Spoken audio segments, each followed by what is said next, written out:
race 2 in the men's sprint competition for the gold and silver medals. Jason Kenny of Great Britain just rolling away with the front position, 1 down after their first encounter. Gregory Bauge from France looking to nail his 3rd world title in a row.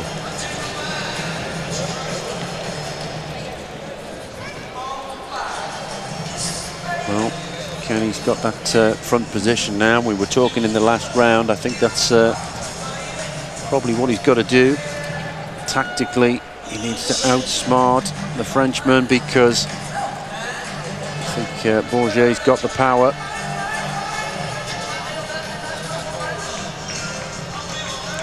Perhaps he can take a similar tactic to that Chris Hoy's just deployed. Try and keep it down the bottom of the track.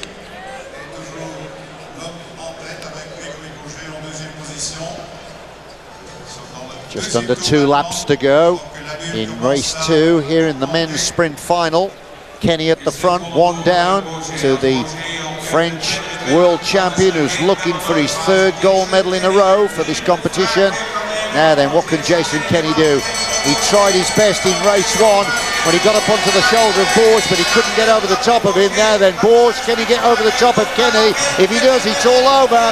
Bauge gets to the front, the defending world champion. Here he is, he's masterclass. Bauge comes up to the line to take the gold medal. Well, Jason Kenny tried his best, but Bauge just too strong.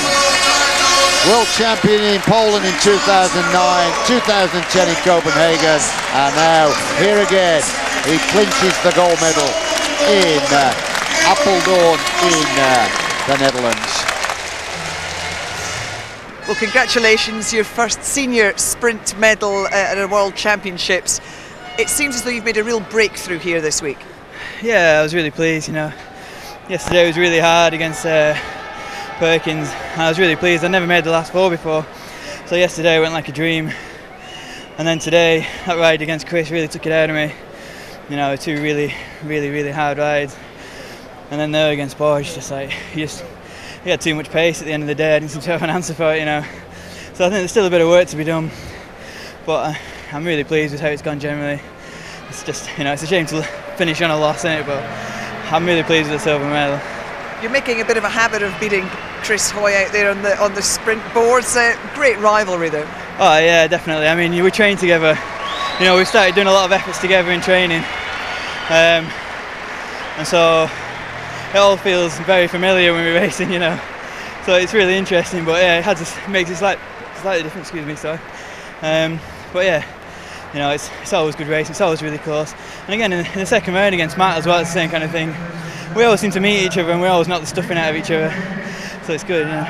Tremendous performance, you mentioned it against Perkins to get into the last 4. You seem to be in the form of your life at the moment, is that fair?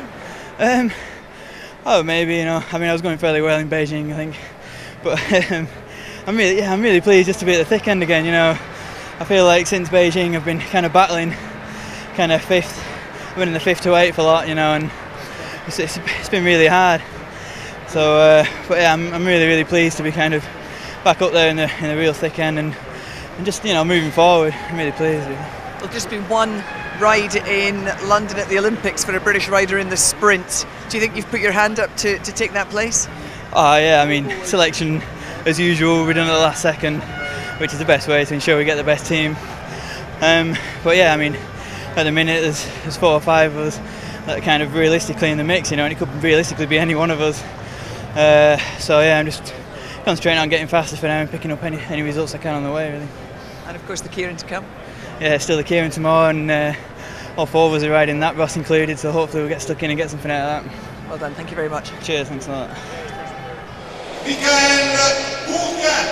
So these 2 big fellas now are going to race it out to see who will collect the bronze medal in the men's sprint competition. Bauge on the left of our screen won the first race 1, then Chris Hoy. His pride and determination reflected when he won race 2. So Stand by for the adrenaline rush. Who is going to collect the bronze? This is where they've got to be careful, actually, because it's easy to have a lapse of concentration. It's getting late into the night now. They've been sprinting all day. Difficult to stay sharp. Straight to the top of the track this time. No hanging about at all.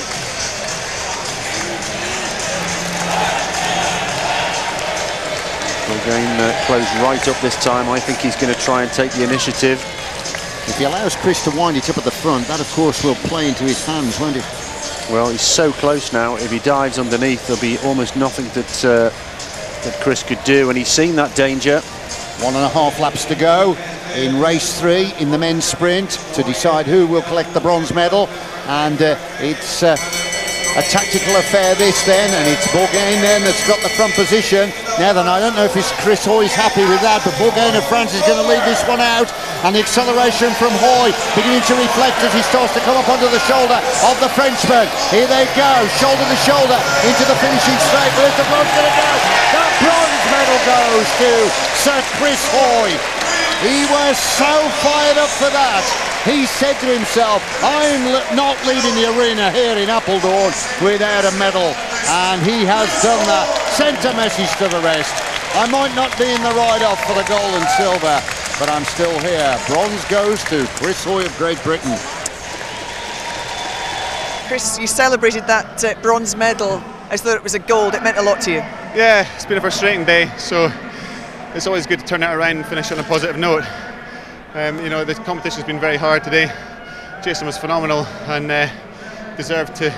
I thought he was going to go on and win it, but all credit to Gregory Bauge. He rode really well in the final too. But you know, every medal that we win at these World Championships is hard fought. So you enjoy celebrating winning a medal, doesn't matter what colour it is. Obviously, I would have preferred it being a gold or a silver, but can't always be your day.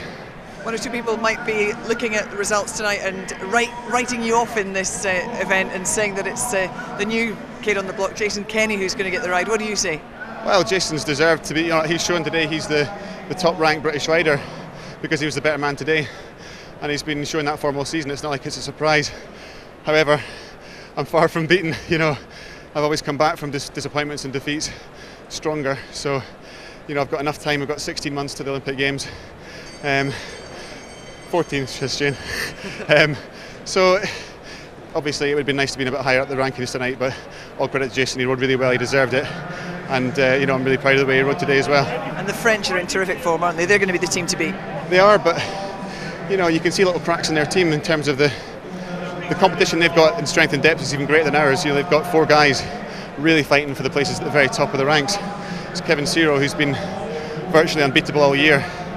You know, he qualified 7th and went out in the second round. So, you know, surprises can happen, and often the competition within the team can create so much stress and distraction that it can cause rifts. And I'm not saying that's what's happening with the French, but you know, it's quite nice that we've got our good little group working well.